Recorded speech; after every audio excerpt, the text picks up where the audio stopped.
마침 보아스가 베들레헴에서부터 와서 베는 자들에게 이르되 여호와께서 너희와 함께 하시기를 원하노라. 여호와께서 당신에게 복 주시기를 원하나이다 하니라. 보아스가 베는 자들을 거느린 사환에게 이르되 이는 누구의 소녀냐 하니 베는 자를 거느린 사환이 대답하여 이르되 이는 나오미와 함께 모압 지방에서 돌아온 모압 소녀인데 그의 말이 나로 베는 자를 따라 단 사이에서 이삭을 줍게 하소서 하였고 아침부터 와서는 잠시 집에서 쉰 후에 지금까지 계속하는 중이니이다. 보아스가 룻에게 이르되 내 딸아 들으라. 이삭을 주우러 다른 밭으로 가지 말며 여기서 떠나지 말고 나의 소녀들과 함께 있으라. 그들이 베는 밭을 보고 그들을 따르라. 내가 그 소년들에게 명령하여 너를 건드리지 말라 하였느니라. 목이 마르거든 그릇에 가서 소년들이 길어온 것을 마실지니라 하는지라.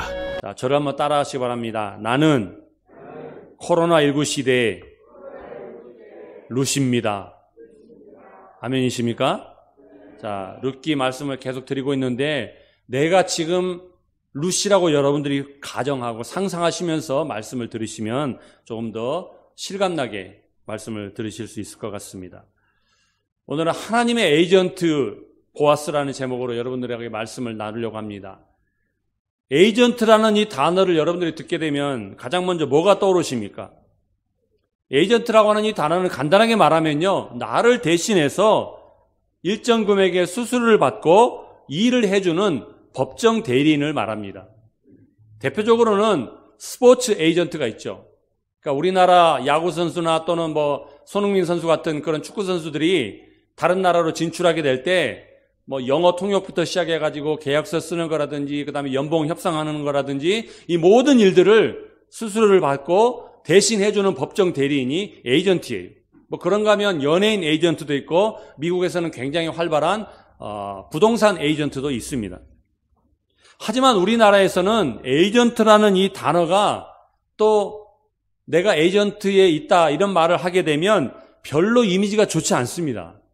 왜냐하면 해당 선수와 에이전트 사이에 그리고 해당 연예인과 에이전트 사이에서 사기라든지 횡령이라든지 이런 금전사고가 끊이지를 않고요. 더군다나 계약서를 썼음에도 불구하고 계약을 이행하지 않는 그 계약 불이행에 대한 각종 고소, 고발 사건 등이 그동안 많이 있어왔기 때문에 에이전트라는 단어가 그렇게 썩 좋은 의미로 우리에게 와닿지 않습니다.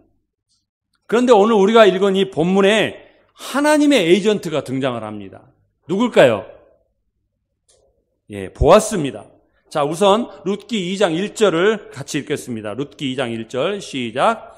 나오미의 남편 엘리멜렉의 친족으로 유력한 자가 있으니 그의 이름은 보아스더라. 따라하시기 바랍니다. 유력한 자. 오늘날 우리가 일상생활에서 유력하다라고 하는 이 단어는요, 주로 두 가지 경우에 자주 사용합니다. 하나는 선거를 하고 이제 개표 방송을 하잖아요. TV에서. 선거 개표 방송을 할 때 A 후보가 B 후보보다 득표를 많이 해가지고 당선이 거의 확실하게 됐을 때 그 사람을 당선 유력이다. 그렇게 우리는 표현을 하죠. 그런가 하면 경찰이 어떤 범죄 사건을 수사하면서 범죄 혐의가 거의 확실한 사람을 체포했을 때 우리는 그 사람을 유력한 용의자다 또는 유력한 범인이다 이런 표현을 합니다. 그런데 오늘 성경은 보아스를 유력한 자라고 우리에게 말을 합니다. 우리말로 유력하다라고 번역된 이 히브리어는요, 따라하시 바랍니다. 깃보르 하일. 깃보르 하일이라고 하는 이 히브리어는 앞에 나오는 깃보르는 용사라는 뜻입니다. 뒤에 나오는 하일은요, 재물이 많다 또는 부유하다 그런 뜻이고요. 이 깃보르와 하일이 두 개가 붙여가지고 쓰게 되면 성경에서는 거의 대부분 강한 용사를 의미할 때 깃보르 하일이라는 단어로 표현을 합니다. 그러면 이 깃보르 하일이라고 하는 것은 이스라엘의 역사 속에서 하나님이 이스라엘 백성들을 대신해가지고 여러 다른 민족들하고 전쟁을 수행할 때 사용된 단어가 깃보르 하일이에요. 그러니까 하나님을 지칭하는 단어예요. 따라서 이스라엘 백성들에게는요, 이 깃보르 하일이라고 하는 단어는 너무너무 친숙한 단어입니다. 누구든지 이 단어를 듣거나 보게 되면 그냥 그 자리에서 용사 또는 전사로서의 하나님을 떠올리거나 그런 하나님을 대신하는 사람을 생각하게 된다는 거예요. 따라서 성경이 보아스라고 하는 사람을 얼마든지 다르게 표현할 수 있음에도 불구하고 굳이 유력한 자다, 다시 말해서 깃보르 하일이라고 소개하는 이유는 보아스가 하나님을 대신하는 사람이다. 다시 말해서 보아스는 하나님의 에이전트라고 하는 사실을 독자들에게 미리 밑밥을 깔아놓은 장치라는 것입니다. 이렇게 1절에서 나레이터를 통해서 하나님의 에이전트라고 소개된 보아스는 오늘 우리가 읽은 본문 4절에서 본격적으로 무대에 등장을 합니다. 다시 한번 4절을 같이 읽겠습니다. 시작. 그때 마침 보아스가 베들레헴에서 막 도착하였다. 여러분, 한국어 성경의 맹점, 약점이 바로 여기에 있습니다.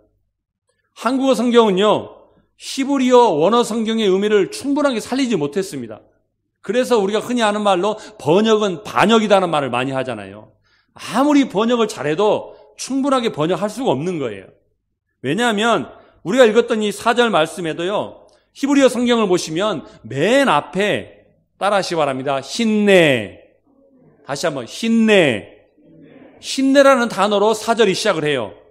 영어로 바꿔서 말하면 behold입니다. behold. 그리고 한국말로 바꾸면 보라. 그 말이에요. 보라. 우리가 지난주에 찬양했잖아요. 보라 주님 구름 타시고, 그 보라예요. 근데 이 단어는요, 성경을 읽는 독자들에게 무엇인가 중요한 말을 강조하고 싶을 때 주목하라라고 하는 뜻으로 쓰는 단어예요. 예를 들어 가지고 이사야 7장 14절에 보시면 이사야 선지자가 예수님의 탄생을 예언하는 말씀이 나옵니다. 자, 같이 한번 읽어볼까요? 시작. 그러므로 주께서 친히 징조를 너희에게 주실 것이라. 보라, 처녀가 잉태하여 아들을 낳을 것이요 그의 이름을 임마누엘이라 하리라. 여기도 보면 보라, behold 나와 있죠. 이사야 선지자는요, 처녀, 다시 말해서 마리아죠. 마리아를 통해서 예수님이 탄생하게 될 것이라고 지금 예언을 하고 있는데, 이 예수님의 탄생이 너무너무 중요하기 때문에 독자들로 하여금 그 대목에서 주목하라라고 하는 의미로 behold, 보라, 이렇게 지금 말하고 있는 거예요. 본문 4절도 마찬가지예요. 4절 맨 앞에 힌내, 다시 말해서 보라, 이렇게 기록하고 있는 것은요, 그 다음에 나오는 보아스를 주목하라는 거예요. 그냥 아무 생각 없이 성경 읽지 말고 이제부터는 정신 똑바로 차리고 내가 지금 말하려고 하는 이 보아스를 주목하라, 그런 뜻이라는 거예요. 이렇게 엄청난 스포트라이트를 받으면서 무대에 등장한 보아스가 이제 어떤 모습으로 하나님을 대신하는 에이전트 역할을 하는지를 여러분들과 살펴보려고 합니다. 보아스가 자신의 밭에 도착을 해가지고 일꾼들하고 이제 인사를 나눴습니다. 근데 이 보아스의 시야에 생전 처음 보는 낯선 젊은 여인이 들어옵니다. 그래서 일꾼을 감독하는 사람에게 어느 집 여자냐라고 5절에서 그렇게 물어봅니다. 그랬더니 일꾼들을 감독하는 종이 6절과 7절에서 이렇게 대답을 합니다. 자, 제가 6절을 읽으면 여러분들이 7절을 읽어주세요. 이는 나오미와 함께 모압 지방에서 돌아온 모압 소녀인데, 다 같이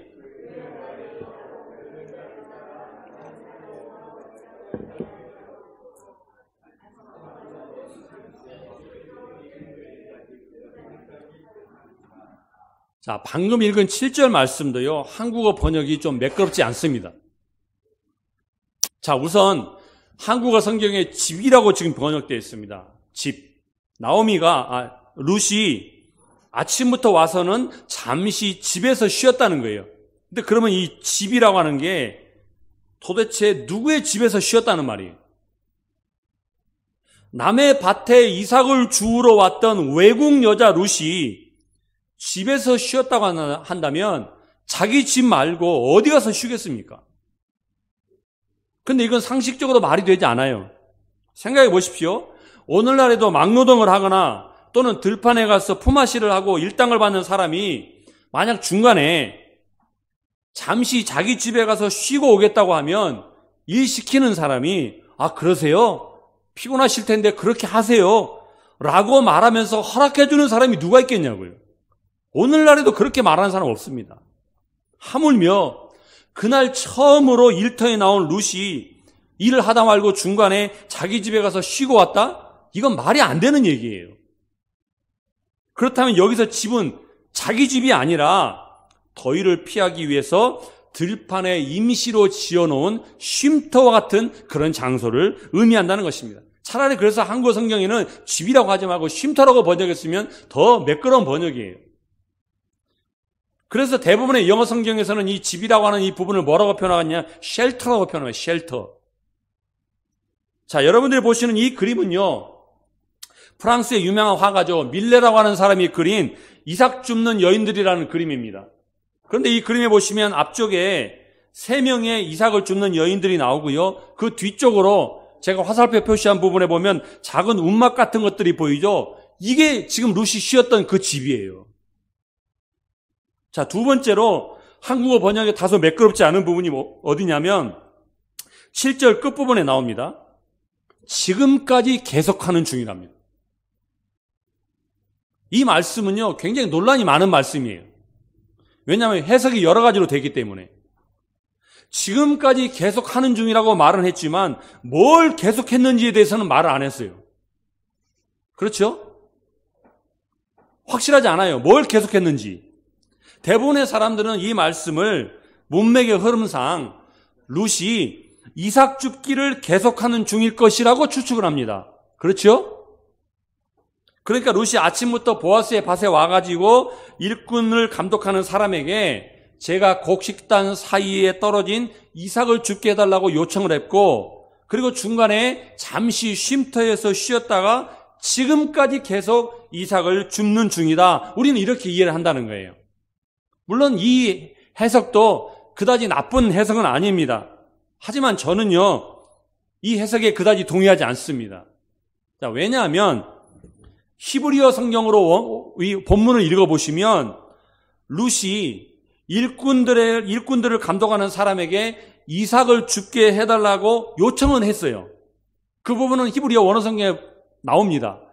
그런데 그녀가 이삭을 줄 수 있도록 허락을 받고 계속해서 이삭을 줍는 일을 했다는 이 말은 나오지 않습니다. 원어에 나오지 않아요. 그래서 한국어 성경에 계속하는 중이라고 번역된 히브리어가 따라하시기 바랍니다. 아마드. 다시 한번 아마드. 이 히브리어 아마드는 3가지 뜻이 있어요. 크게. 자, 첫째, 서 있다. to stand. 서 있다는 뜻이 있어요. 자, 두 번째는 머무르다. to remain. 마지막 3번째는 끈질기고 집요하게 계속하다. to persist. 이런 3가지 뜻을 가지고 있는 게 히브리어 아마드예요. 그래서 많은 사람들이 이 말씀을 3번째 의미인 to persist의 의미로 적용을 해가지고 룻이 이삭 줍기를 끈질기게 계속하는 중이다. She has been working hard. 이렇게 추측을 합니다. 그러나 이건 어디까지나 추측일 뿐이에요. 저는 오히려 이 아마드라고 하는 단어의 첫 번째 의미인 to stand와 두 번째 의미인 to remain을 합쳐가지고 해석하는 것이 보다 더 히브리어 원어 성경에 충실한 번역이라고 생각을 합니다. 다시 말씀드리면 룻은 그날 아침 일찍부터 이삭을 줍기 위해 이밭저밭 랜덤으로 다니다가 우리가 지난주에 살펴본 것처럼 우연히, 그러나 그건 하나님의 인도하심이라고 그랬죠. 보아스의 밭에 왔어요. 그리고 일꾼들을 감독하는 그 사람에게 이삭을 줍게 해달라고 부탁을 했지만 그 일꾼을 감독하는 사람으로부터 허락을 받지 못한 거예요. 왜? 주인이 아직 오지 않았기 때문에. 그래서 룻은 그 밭주인인 보아스가 올 때까지, 따라하시기 바랍니다. 그곳에서 계속 머물면서 서서 기다리고 있었다. 저는 이 번역이 좀 더 정확한 번역이라고 생각합니다. 그때까지 계속 이삭 줍는 일을 했던 것이 아니라 허락을 받지 못했기 때문에 그렇다고 거기를 떠나고 다른 밭으로 간 게 아니라 그곳에서 계속 remain, 머물면서 to stand, 서서 기다렸다는 거예요. 여러분, 이렇게 7절을 해석하게 되면 이어지는 8절과 9절에서 보아스가 룻에게 한 말이 좀 더 자연스럽게 연결이 됩니다. 지난주에도 말씀드린 것처럼 이 룻이라고 하는 여인에게는 아침 일찍부터 집을 나서서 일을 할 수밖에 없는 배고픔이라고 하는 현실적이고 당면한 문제가 있었다는 거예요. 그래서 이삭을 줍기 위해 밭에 나갔다가 보아스의 밭에 이르게 됐지만 허락을 받지 못했어요. 그래서 몇 시간째 지금 계속 뜨거운 햇볕 아래에서 서 있는 거예요. 자, 여러분, 오늘날처럼 선글라스가 있는 것도 아니고 그렇다고 그 뜨거운 햇볕을 피할 만한 어떤 무슨 장치가 있는 것도 아닐 텐데 거의 반나절 가까운 시간을 뜨거운 햇볕 아래에서 홀로 서 있었을 룻을 한번 여러분들이 상상을 해보시기 바랍니다. 제가 설교를 시작하면서 뭐라고 말씀드렸습니까? 나는 코로나19 시대의 룻이라고 여러분들에게 말씀드렸습니다. 바로 그 뜨거운 땡볕 아래 반나절 동안 아무 일도 하지 못하고 서 있는 그 룻이야말로 바로 오늘 코로나19 시대를 살아가는 저와 여러분이라는 것입니다. 어떤 마음이 있을까요? 그렇게 혼자 서 있는 룻이 어떤 마음이었을까요? 모압 땅에 두고 온 부모님이나 형제 자매들이 생각났을 것입니다. 아니면 어린 시절 고향에서 함께 뛰놀았던 친구들의 얼굴이 떠올랐을지도 모릅니다. 그런가 하면 낯선 땅에서 외국인으로서 받게 되는 서러움과 차별로 인한 그 수치심이 복잡하게 얽혀 그녀의 가냘픈 볼을 타고 뜨거운 눈물이 흘러내렸을지도 모릅니다. 그런데 바로 그 순간 하나님의 역사가 일어납니다. 하나님의 에이전트로 무대에 등장했던 보아스의 입에서 상상조차 하지 못했던 놀라운 말이 튀어나옵니다. 8절을 보시기 바랍니다. 보아스가 룻에게 이르되 내 딸아 들으라. 따라하시기 바랍니다. 내 딸아. 다시 한번 내 딸아. 여러분 한번 상상해 보십시오. 룻이 시어머니를 따라 베들레헴에 도착한 이후로 시어머니 나오미를 제외하고 어느 누구도 자신을 그렇게 애정어린 호칭으로 불러준 적이 없어요. 그리고 그 당시 대부분의 사람들은 룻의 이름조차 몰라요. 생전 처음 만난 사람이 자신을 내 딸아, 내 딸아라고 불러주는 거예요. 게다가 보아스는 유대인입니다. 룻은 이방 여인 모압인입니다. 당시 사회적인 관습으로 볼 때 인간적으로는 이 둘은 도저히 말을 섞을 수 있는 관계가 아닙니다. 그러므로 일반적인 사람과 사람 사이에서는요, 도저히 일어날 수 없는 일이 일어난 것이고 부를 수 없는 호칭으로 불려진 거예요. 그러니까 보아스의 입에서 그런 호칭이 나왔다는 것은요, 보아스가 그냥 일반적인 사람이 아니라 아까 말씀드린 것처럼 하나님의 에이전트라는 것을 다시 한번 우리에게 확인시켜 주는 거예요. 하나님이니까 그렇게 부른 거예요. 하나님이니까. 어떻게 인간이 생전 처음 보는 여자에게 내 딸아라고 부를 수가 있냐는 거예요. 말이 안 되잖아요.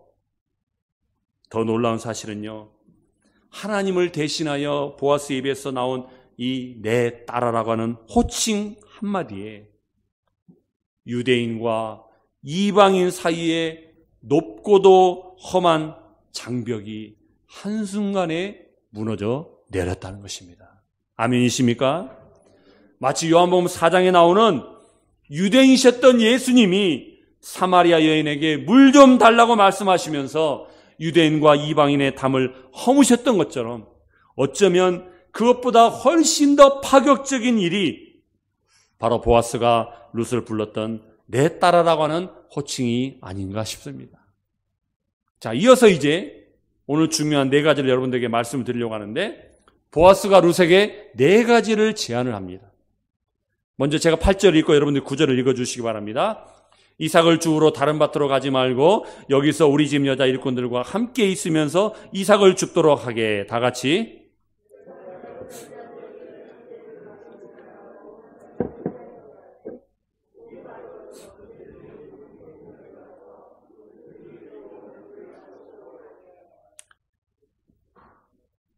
여러분, 룻기에 나타나는 하나님은 철저하게 숨어 계시는 하나님입니다. 침묵하시는 하나님이에요.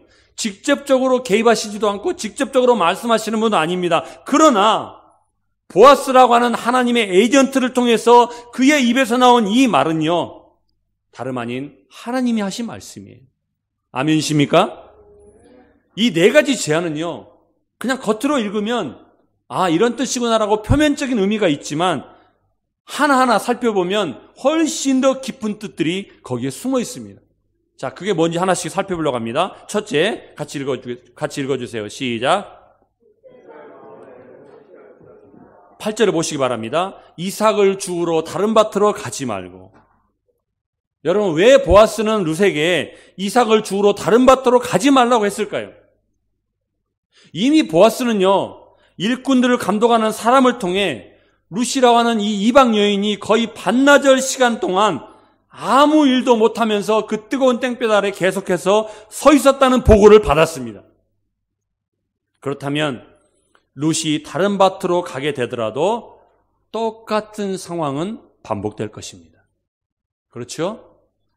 이 사실을 너무나 잘 알고 있었던 보아스는요, 만약에 룻이 다른 밭으로 가게 됐을 경우에 외국인으로서 또다시 상처와 차별을 받을 수도 있었기에 다른 밭으로 가지 말라라고 말한 겁니다. 룻을 위한 커다란 배려예요. 뿐만 아니라 보아스의 이 말 속에는 보다 실질적인 의미가 들어있습니다. 룻이라고 하는 이 이방 여인이 시어머니를 따라서 고향 모압 땅을 떠나 유다 베들레헴에 도착을 했습니다. 이주해 왔습니다. 외국인이에요. 그렇다면 이 당시에 룻의 마음에 자리 잡고 있었던 가장 부정적인 감정 2가지가 있다면 여러분은 뭐라고 생각하십니까? 고향 땅을 떠나 유다 베들레헴에 이주해 왔는데 이 룻에게 지금 자리 잡고 있는 가장 부정적인 감정 2가지를 꼽으라고 한다면 여러분은 뭐라고 생각하십니까? 저는 첫째는 불안함, 둘째는 외로움이라고 생각합니다. 동의하십니까? 룻이 갖고 있던 불안함은 뭐니 해도 생계에 대한 불안함입니다. 생계에 대한 불안함. 다시 말해 먹고 사는 문제에 대한 불안함이었다는 것입니다. 우리가 자주 하는 말 중에 생계가 막막하다는 말이 있습니다. 바로 지금 룻의 상황이 딱 그런 상황이에요. 생계가 막막한 거예요. 생계가. 자신의 힘으로는 생계를 유지할 만한 뾰족한 방법이 거의 없습니다. 룻이 오늘처럼 이삭 줍기를 한다고는 하지만 보리가 됐던 밀이 됐던 추수할 때나 그것도 잠깐 할 수 있는 일이지 1년 내내 할 수 있는 일은 아닙니다. 그렇죠? 그러니 무엇보다도 생계에 대한 불안함이 가장 컸을 겁니다. 그런데 보아스는 이런 룻을 향해서 이삭을 주우러 다른 밭으로 가지 말고 따라하십시다. 자기 밭에 머무르라. 이게 중요한 거예요. 그냥 다른 밭에 가지 마라. 여기서 끝난 게 아니라 자기 밭에 머무르라는 거예요. 이것은 단순한 위로의 말이 아니라 룻의 마음속에 자리 잡고 있었던 생계에 대한 불안함과 두려움을 한 방에 날려버리는 실제적인 말이었습니다. 그리고 보아스, 아니 하나님께서 따라하십시오. 이제는 룻을 책임져 주시겠다. 그런 의미였습니다. 아멘이십니까? 2번째, 자 같이 읽겠습니다. 시작. 다시 8절을 보시면 여기서 우리 집 여자 일꾼들과 함께 있으면서 이삭을 주어라. 여러분, 룻이라고 하는 이 이름은요, 어원적으로 볼 때 친구 또는 동반자의 그런 뜻을 가지고 있습니다. 그런데 그 이름의 뜻과는 달리 정작 베들레헴에는 시어머니 나오미를 제외하고 룻에게는 함께 말을 나눌 수 있는 아무 친구가 없습니다. 아무리 모압과 이스라엘이 지리적으로 가깝다 할지라도 언어가 100% 같을 수는 없었기 때문에 분명 룻에게는 언어적인 장벽이 어느 정도 있었을 것입니다. 태국어와 라오스 말이 아무리 서로 비슷하다 할지라도 100% 똑같지는 않거든요. 그리고 말이 통하지 않는 것 때문에 더더욱 외로웠을 것입니다. 그런데 보아스는 그런 룻을 배려하면서 자신의 여자 일꾼들과 함께 어울리면서 친하게 지내보라고 멍석을 깔아주고 자리를 만들어 주었던 것입니다. 이게 표면적인 뜻이고요. 좀 더 실제적인 의미는 어떤 뜻이냐? 우리 집 여자 일꾼들과 함께 있으라. 이 함께 있으라라고 하는 이 단어가 히브리어로 따라하십시오. 다바크. 이 어떤 뜻이냐면 꽉 달라붙어 떨어지지 않다. 합하여 한 몸을 이루다. 그런 뜻입니다. 룻이 시어머니를 따라서 모압에서 유다 베들레헴으로 오는 도중에 시어머니가 너희들이 뭐 그렇게 내가 좋다고 여기까지 따라오느냐. 돌아가라 지금이라도. 나는 괜찮다. 그랬을 때 한 며느리는 거기서 빠이빠이 하고 돌아갔죠. 그런데 성경을 읽어보시면 룻기 1장에 뭐라고 되어 있냐면 룻은 시어머니를 붙쫓았더라. 우리말로 참 어렵게 나와 있어요. 붙쫓았더라. 그렇게 나와 있는데 바로 그 붙쫓았다는 말이 다바크예요. 절대로 나는 시어머니와 떨어지지 않겠습니다. 나는 시어머니와 한 몸이 되겠습니다라는 뜻이 바로 함께 있어라 이 단어란 말이에요. 그럼 이건 어떤 뜻이냐? 룻아, 내 딸아, 더 이상 네 스스로를 이방 여인으로 살아가지 말고 이제는 베들레헴에 왔으니 당당하게 하나님의 백성들과 하나가 되라. 이런 뜻인 줄 믿으시기 바랍니다. 자, 세 번째입니다. 같이 읽겠습니다. 시작. 자, 이번에는 9절 말씀을 보시기 바랍니다. 내가 젊은 남자들에게 그대를 건드리지 말라고 단단히 타일러 놓았네. 이 말도요, 표면적으로 보면 젊은 남자들이 룻을 성적으로 괴롭히거나 심지어 때리거나 학대하지 못하게 조치를 했다는 뜻이죠. 그런데 실제적인 의미는 어떤 의미냐면요, 이제 룻은 보아스의 소속이다. Her belong to 보아스라는 뜻이에요. 보아스의 소속이라는 뜻입니다. 다시 말해 내가 너의 안전을 개런티 해주겠다 그런 뜻입니다. 보아스가 내 딸이라고 호칭했던 룻을 어느 누가 감히 건들 수 있겠습니까? 따라서 룻을 건드리는 것은 보아스를 건드리는 것이고 그것은 하나님을 건드리는 것입니다. 어느 누가 그렇게 할 수 있겠습니까? 룻이 보아스의 소속이 되었다는 말은요, 이제는 하나님의 소유, 하나님의 자녀가 되었다는 말입니다. 아멘이십니까? 그러므로 하나님께서 룻을 지켜주시고 프로텍트, 보호해 주시겠다는 뜻인 줄 믿으시기 바랍니다. 마지막 네 번째는요, 같이 읽습니다. 시작. 다시 9절을 보십시오. 목이 마르거든 언제든지 물통 있는 데로 가서 일꾼들이 길어온 물을 마시도록 하게. 이 말씀 역시 표면적으로는 목마르면 언제든지 anytime you may go, 가서 언제든지 마실 수 있다는 거예요. 하지만 이건 표면적인 뜻이고요, 실제적으로는 어떤 뜻이냐? 그 당시 물 떠오는 일을 누가 했냐면 이방인들이 했습니다. 이스라엘 사람들은 하지 않았습니다.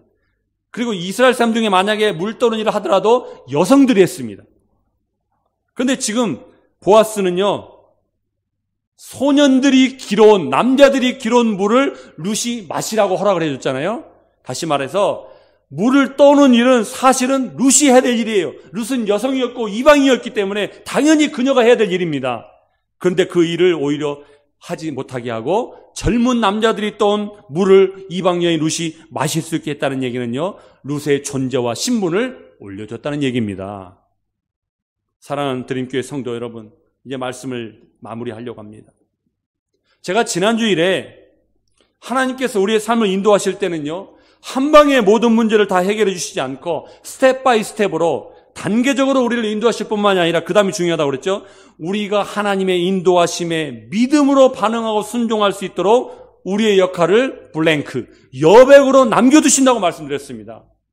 아무리 룻이 보아스를 통해서 이와 같이 좋은 조건의 제안을 들었다 할지라도 한 가지 전제 조건이 있죠. 그건 뭘까요? 하나님의 에이전트인 보아스의 밭에 머물러야 한다는 것입니다.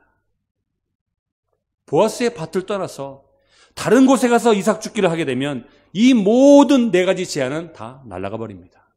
아무런 의미가 없습니다. 다시 말해 보아스, 하나님의 밭에 머무는 것, 바로 그것이 롯이 채워야 될 믿음의 여백이었고, 코로나19 시대를 살아가는 저와 여러분이 채워야 될 믿음의 여백인 줄 믿으시기 바랍니다. 인생을 살아가다 보면 누구나 이삭 죽기를 해야 될 때가 있습니다. 크든 작든 정도의 차이는 있을지언정 우리는 어떤 때는 룻과 같이 생계를 꾸리기가 어렵고 아예 불가능한 상황에 빠질 때가 있습니다. 예를 들어 지진이나 홍수와 같은 자연재해를 당하거나 직장에서 정리해고를 당해서 또는 질병이나 부상 때문에 생계를 위해 이삭 죽기를 해야 될 때가 누구에게나 있다는 거예요. 그런가 하면 운영하던 회사가 파산을 하고 법적인 제재를 당해서 생계를 위해 이삭 죽기를 해야 될 때가 있고, 어떤 경우에는 자신의 언어적인 장벽이나 직무와 관련된 경험이 부족해서 일자리를 찾지 못하고 생계 문제에 직면해서 이삭 죽기를 해야 될 때가 누구에게나 있더라는 것입니다.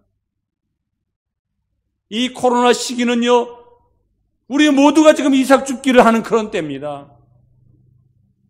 그럴 때 저와 여러분들이 감당해야 될 믿음의 여백은 룻이 그랬던 것처럼 보아스의 밭에 머무는 것입니다. 보아스의 밭에 머무게 될 때 룻은 생계와 안전을 개런티, 보장을 받았고요. 그의 신분과 존재가 승격이 되었습니다. 그렇다면 오늘 저와 여러분들이 머물러야 될 보아스의 밭은 무엇입니까? 다음 시간에 제가 또 말씀드리겠지만 그것은 전능하신 하나님의 날개 그늘 아래 거하는 것입니다. 하나님의 품 안에 거하는 것입니다. 하나님의 품 안에 거할 때만이 거기에 참된 평화가 있고, 거기에 참된 안식이 있고, 거기에 참된 안전이 있고, 거기에 참된 기쁨이 있는 줄 믿으시기 바랍니다. 우리 모두가 사순절을 시작하면서 우리를 하나님의 자녀 삼아주시려고 친히 자신의 몸을 십자가에 다 내어주시기까지 우리를 사랑하셨던 하나님의 사랑을 다시금 기억하시면서 고달픈 세상길 가는 저와 여러분이 다시 십자가를 붙들고 주님의 품 안에 거하기를 간절히 소망합니다. 들으신 말씀을 생각하시면서 우리 이 찬양 2절 부르고 기도하도록 하겠습니다. 주 날개미 나의 피난처 되니, 주 날개미 나의 피난처 되니 거기서 쉬기를 원하노라. 세상이 나를 먼 위로해 주나 거기서 평화를 누리리라. 주 날개미 즐거나다. 그 사랑 끈을 짜니뇨. 주 날개미 쉬는 영원히 거기서 살리. 여러분 눈을 감고 조용히 두 손을 모아보시기 바랍니다. 혹시라도 여러분 가운데 보아스의 밭, 하나님의 밭에 머무르기보다는 보아스와 같은 사람이 어디 있나 하면서 그런 사람을 찾아다니지는 않습니까? 여러분, 우리가 아무리 보아스로부터, 아니 하나님으로부터 이런 좋은 제안을 받았다 할지라도 우리가 보아스의 밭, 하나님의 밭에 머물지 못하면 이 모든 것들은 우리와 아무 상관이 없게 되는 것입니다.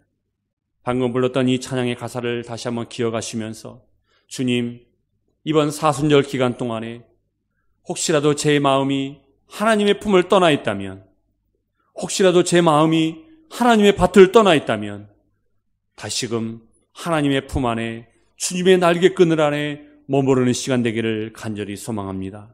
주님, 나를 지켜주시고 주님이 나의 안전을 책임져 주시고 주님이 나의 평안을 책임져 주시고 주님이 나의 기쁨을 책임져 주시옵소서. 우리 주 예수님의 이름으로 감사하며 기도하옵나이다. 아멘.